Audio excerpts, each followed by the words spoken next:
권영국 후보님, 사실 이재명 후보님이 사실 가족 간의 그런 어떤 좀 특이한 대화나 이런 걸 하셔가지고 문제되신 건 아까 사과하시고 이렇게 했었는데요. 가장 또 놀라는 것이 민주노동당 기준으로 여쭤보고 싶은 게, 만약에 어떤 사람이 여성에 대해 가지고 얘기할 때 여성의 어떤 성기나 이런 곳 이런 얘기했다 그러면 이거는 여성 혐오에 해당합니까?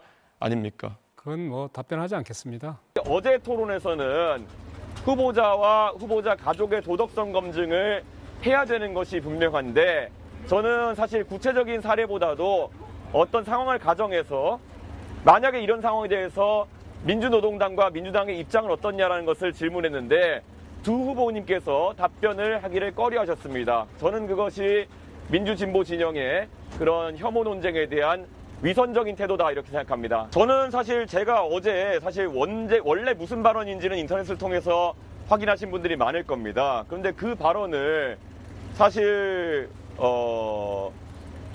성기와 젓가락 외에 제가 어떻게 순화해서 표현해야 될지를 저는 솔직히 알지 못합니다. 그리고 제가 질의응답 중이니까요. 나중에 하겠습니다. 예, 그 발언을 어떻게 순화해야 될지에 대해 가지고 다른 제안이 있다면 제가 고민해 보겠지만은, 그것은 실제로 그 발언을 제가 그대로 옮겨서 전하는 것이기 때문에 그것은 뭐 다른 방법이 없다 이렇게 생각합니다.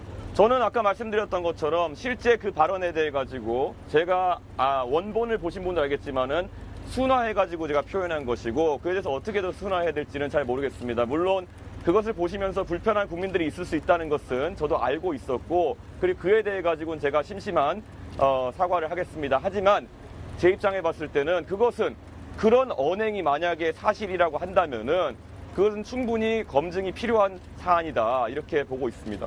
그 발언의 정확 출처는 해당 도박 사이트라고 이제 이재명 후보 측에서 과거 2021년에 이야기했던 그것의 캡처 사진입니다. 2021년도에 이재명 후보 측에서 그 문제가 된 아이디 중에 하나에 대해 가지고 그것에 대해서는 인정한다라는 입장을 낸 것으로 알고 있습니다. 그리고 추가 언론 취재를 통해 가지고 그 해당 아이디와 이번에 문제가 된 아이디가 동일한 카카오톡 아이디로 쓰인 글이라는 보도까지 확인하고 저는 발언한 것입니다.